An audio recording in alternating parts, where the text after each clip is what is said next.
entender a respeito disso. É interessante que a resposta de Jesus para aquele homem e para todos nós é simplesmente a seguinte: esforçai-vos por entrar pela porta estreita. Vamos repetir?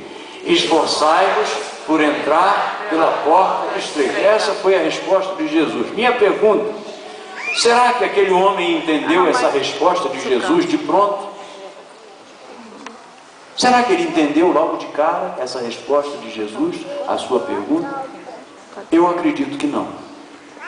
Eu acredito que quando Jesus falou para ele que ele precisava se esforçar para entrar pela porta estreita, ele deve ter perguntado: aonde está essa porta? Que porta é essa? Porque na cabeça dele as portas são as portas que ele conhece, que ele conhecia.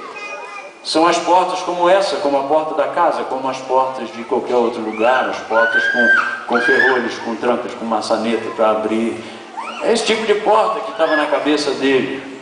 E então, meus irmãos, eu creio que aquele homem precisava compreender que tipo de porta Jesus estava apresentando para ele como sendo a porta da vida eterna, a porta da salvação. Então eu quero simplesmente, junto com vocês, compartilhar de algumas observações sobre o texto bíblico a respeito dessa porta. Primeira observação é que essa porta é a única passagem para o reino de Deus. E isso precisa ficar muito claro ao coração do homem. Por quê? Porque o homem é um ser inteligente. Nenhuma outra criatura foi dotada de tal capacidade como o homem foi dotado. Então, para o homem é fácil criar respostas para as suas próprias perguntas. E nessa área, então, o homem sempre está buscando uma resposta que lhe satisfaça a alma e que ele possa se sentir, de certa forma, seguro com relação a essas coisas espirituais. Então, quando ele pergunta a si mesmo sobre salvação, sobre vida eterna, então ele mesmo cria, pela sua inteligência, pela sua capacidade, ele cria respostas para essa pergunta. Você quer ver uma dessas respostas? É a religiosidade. A religiosidade é algo criado pelo homem. Porque a religiosidade engana ao homem. A religiosidade faz com que uma pessoa se sinta bem com Deus por estar perto das coisas de Deus. É por isso que quando a pessoa tem algum problema, a pessoa vem para a igreja. Mesmo que ela não conheça nada, mesmo que ela se sente... É por isso que os programas de televisão, muitas vezes, usam as chamadas para que uma pessoa conheça aquilo que está sendo pregado a respeito da sua necessidade. O enfoque é a sua necessidade. Então a pessoa diz: você não tem um carro importado? Escuta o que eu estou falando, que você vai conseguir. E quem não quer? Você está com a sua perna atrofiada? Escuta o que eu estou falando, de repente você vai conseguir. Vem às 5 da tarde, vem às 3 da manhã, você sabe como funciona. Essas coisas chamam a atenção das pessoas. As pessoas entram na igreja sem saber nem o que está acontecendo. Porque o que ela quer resolver é algo imediato. Vocês estão compreendendo? Mas não lhes prego esse evangelho nessa noite.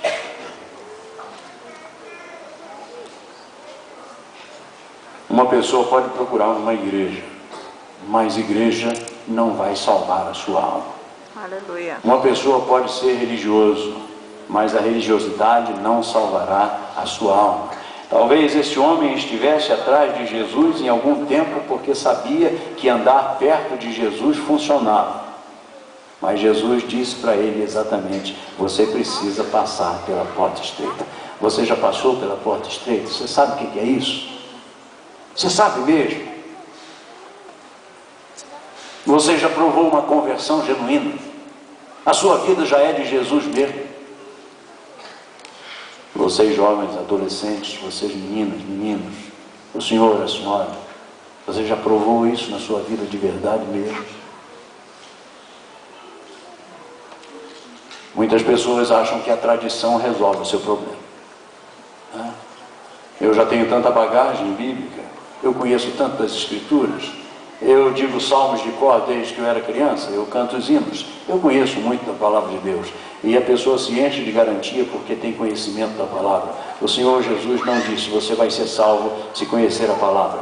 O Senhor Jesus diz, você vai ser salvo se passar pela porta estreita.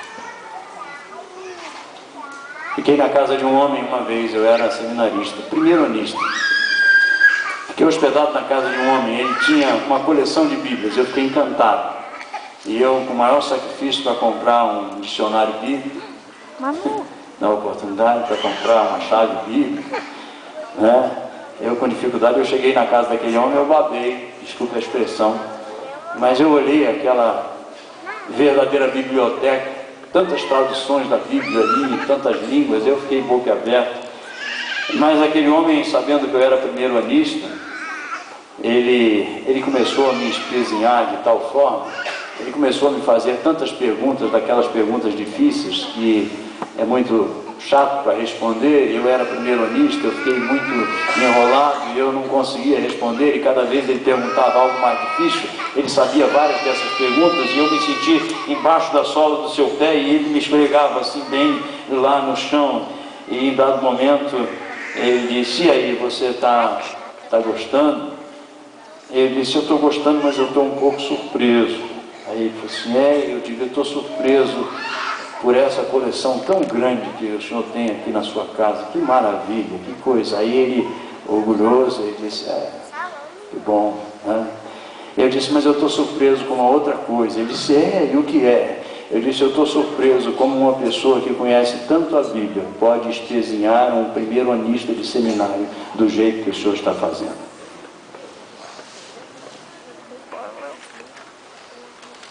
Porque tem pessoas que conhecem muito a Bíblia, mas nunca conheceram a Deus.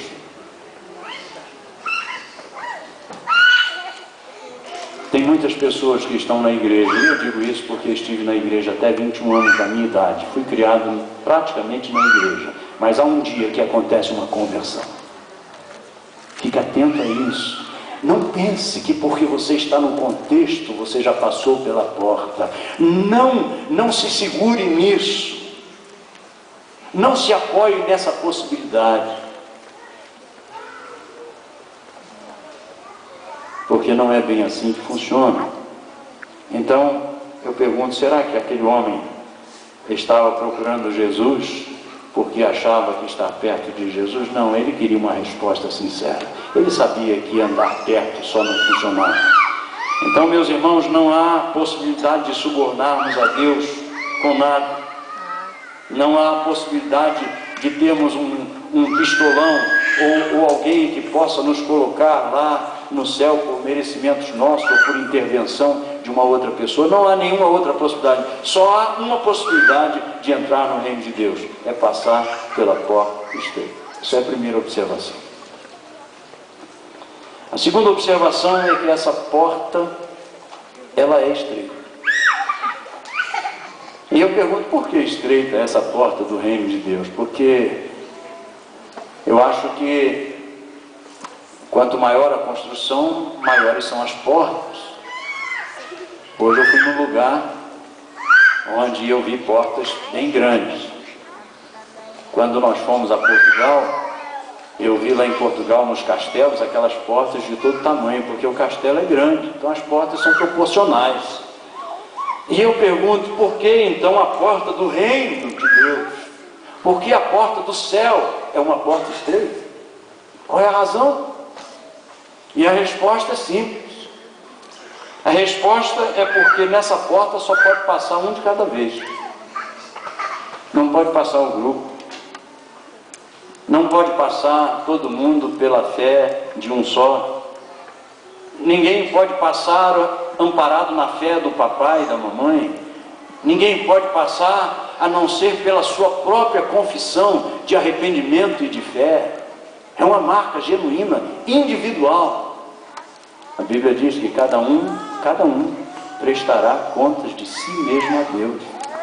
De modo que ao pregarmos o Evangelho, fazemos isso com clareza de mente, sabendo que as decisões são particulares, são pessoais.